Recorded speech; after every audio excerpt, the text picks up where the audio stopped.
everyone, it's Sharonda from Pay or Wait. Today I'm going to be reviewing Claw Season 3, Episode 3, Welcome to the Pleasure Dome. So don't mind my glasses, y'all. Your girl can't see today, so I apologize for the glare. And I'm also annoyed because I literally just recorded this whole review and realized that my mic was off. So excuse me if I seem a little heated right now because I'm a little upset. But let's get into the episode. So the episode opens up and Desna is just minding her own business. She's waking up. She's feeling good. Got a good stretch going on. I was like, yes, girl, I felt that stretch with you. And then she comes downstairs and sees Jen's badass little kids. They throwing cereal everywhere. I'm just like, where is the discipline? Because I don't see it. And then when Desna tells her, Jen, come beat your kids. Come get your kids, but I have to beat their ass for you. I was like, Desna, I felt that. How are you up in my house having them do all this mess? Do they do this at your house? Because it's still not acceptable no matter where they're at. But I am confused about something. So Desna gets frustrated and she just says, you know what? I need to get my own place. And I was like, but Desna, I thought that was your place. Did I miss something? Can y'all let me know if I missed something? Because I was just really confused by that. Why are you moving out when you need to tell their behinds to get up out of your house, disturbing your peace? Because you got to protect your energy.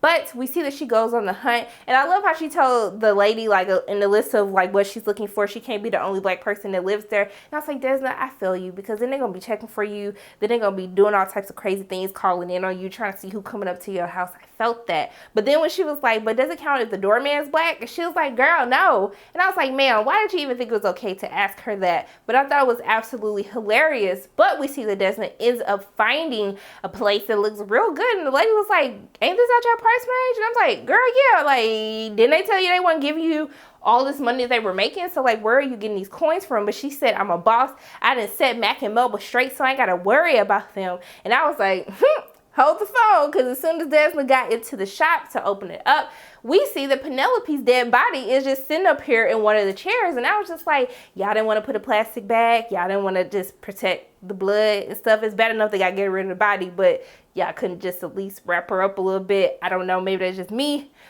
But Desna starts freaking out because she feels responsible for Penelope's death because she did insert herself into the whole business of Penelope and what she had going on with the governor. Because the governor got her pregnant, she threatened to blow up everything that he was doing, and so he had her killed. And Desna thought that she got rid of her, but Joe found her, killed her, and then brought her back to the shop to send Desna and them a warning or a message. And basically, Desna has to clean up this mess. And so, she has the girls like wrap the body up, and then Polly helps her out and they find a way to get rid of the body. But Desna starts freaking out because she just feels responsible. She feels like she's in over her head. And as the girls were asking, like, ma'am, I know that you're all about this casino, but is it worth all of this? Because there's a lot going on right now and I just don't know how I feel about this. And I was like, yeah, Desna, I think you overestimated who you're actually dealing with. And so Polly and her have a really great conversation. I love seeing how Polly tells her about a time that Desna actually helped her from jumping, I guess, trying to commit suicide. And she tells her that there has to be good in this world because God made the rainbows. And so when Polly tells her you need to start seeing the rainbows and looking at things in a different way, Desna really gets the encouragement that she needs, and she realizes she needs to get it together and she can play this game better than Mac and Melba can. They need to play it on her terms. And so she sends them an arrangement with Penelope's face on it, basically saying, I'm so sorry for your loss. But then when Mac was like, oh, this is actually a pretty cute floral arrangement, I was like, yeah, and they ain't cheap either. And Melba is just like, we need to kill her. Like, I'm sick of this. And he's just like, calm down. But I love how Desna always finds a way she always figures out a way to outsmart her opponents or to send them a message like, hey, I'm not backing down. Because she said, you know what? I'm a boss and I'm going to start acting like it. But we're going to get into Polly because Polly is like hilarious with this whole like co-manager act that she has going on. It's easier for her to relate to new situations when she kind of has this character. And so I love the sexual chemistry or tension between her and Joe because I just need them to smash and get it over with already. But he tells her like, hey, I want to see the real Polly, like not this person that you're like putting on when you come here. And so when he walks away, he gets a phone call and she intercepts a call about a fundraiser that's happening for the governor. And she relays the information back to Desna. But we're going to get into this little, why we're calling this episode Welcome to the Pleasure Dome. We quickly find out what this masquerade fundraiser that's happening, but we're gonna get into that a little bit later. But we need to talk about a conversation that Polly and Roller has, because Roller comes to talk to Polly because he's trying to win Desna back, and Desna told him that you need to show me that you're serious and that we can do this. And he comes to her and says like, hey, I need to figure out what I need to do. And she was just like, well, first of all, you need to change how you're looking. And I absolutely giggled at this because someone commented on the previous recap that I did of the episode on how they need to give Roller some new draws. And I was just like, girl, they listened to you. He got a little makeover. And I was like, baby, I'm looking at this. Roller was looking so good. Looked like a little scrumptious snack, okay? Just... yes, Lord, okay? Yes, I was here for all of that. And you saw that Desna was just enjoying what she saw, and then he asked her on a date, and she was like, okay, I'm busy tonight, but I'm gonna make room for you. I was like, girl, if you don't stop planning to take him before I take him from you, okay? Because Roller was getting it, and I love the little costume that Polly had on while she was like going through this whole little match makeover that they had. Now, I'm gonna get into Uncle Daddy and what he has going on, because his whole story really wasn't that entertaining for this episode. You know that he has been bored again as he came clean as to what happened to Bryce and Roller's father and their mother, and he basically wants to right the wrongs, atone for a sin. So he decides he's not going to sell drugs to people who don't need them anymore, but instead he's going to try to rehabilitate them.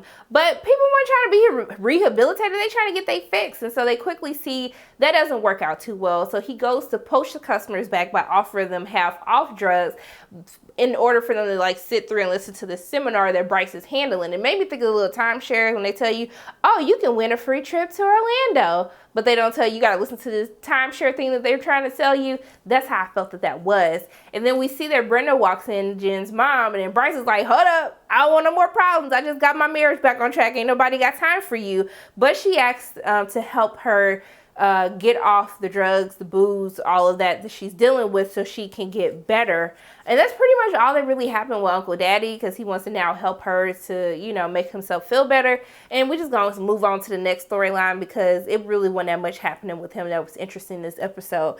But I did appreciate the story arc with Jen and Brian, because we see that EJ, Brienne's dad, or as Brienne would like to say, Black Daddy, has come back and he wants to establish a relationship with his daughter. And while Jen and Bryce are having a conversation with the attorney as to what type of custody he can get back, I love how Jen says, like, I don't want him around her at all. And Bryce is like, hey, like, you can't do that. Like, that's her dad. And, you know, I'm not Brienne's biological father. And one of the things that I feared when we were separated was that you wouldn't allow me to see her anymore. And she's like, I would never do that to you. But he was like, I don't feel comfortable as a man, as a father, of you doing that to EJ. He still has a right to see his daughter. And I was like, okay, Bryce, like, thank you. Even though y'all gotta take out a little fight, you still understand, like, right is right, wrong is wrong. And I appreciate that. But yeah, girl, how many times have you been arrested again? Because the guy was looking like, ma'am, you don't want him around her? What about you? And crack? And I was like, girl, it seems like EJ was the only one to get caught,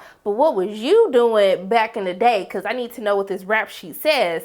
And so we see that Jen has a conversation with Brienne, and she was like, well, what does White Daddy have to say about it? And I was like, y'all really be like having her call him White Daddy, Black Daddy? I just can't deal with it. And so Brienne says, okay, I'll meet him. And I love the conversation that Bryce has with Brienne when he tells her, like, hey, I'm your dad. I'll do anything for you, no matter what, you know, and really encourages her to have this, like, conversation with EJ. And I love how that kind of wrapped up. I don't know if they're going to co-parent nicely, if he's still going to try to get custody. It'd be interesting to see how things play out. But what I saw was trying to play out was EJ and Virginia looked like they had a little something. I was just like, you better not do that to Dean, because I'm gonna have some problems. I'm gonna come for you, Virginia. Was I the only one who saw a little look like something was happening when they met each other? He was like, I'm Eric. And I was like, she don't need to know your name. Or the only name she needs to know is Dean, okay? But let me know if y'all saw that, because I definitely saw it. Maybe I'm reaching. I don't know. I hope that I am.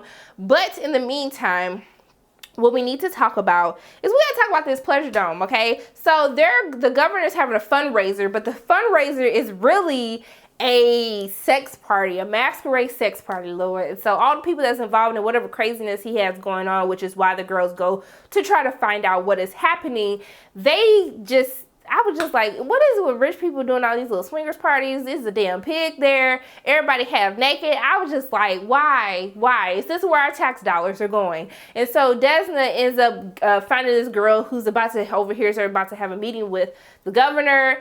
They kidnap the girl, put her in a little closet, and then she goes in and she's shocking him with this little thing because that's what turns him on. And so we find out that the governor has been building private prisons. That's what he's been taking the bribes for. Most of the people there are basically, you know, they're all involved in this. And then when Mac and Melba was on the sex swing, I was like, y'all stop it. I cannot do this right now.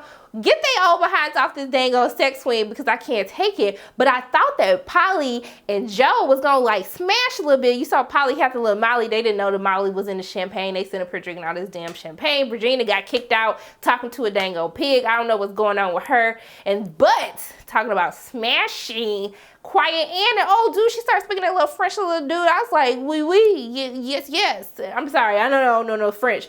But I was like, okay, Quiet Ann. Then we find out that she let him smash.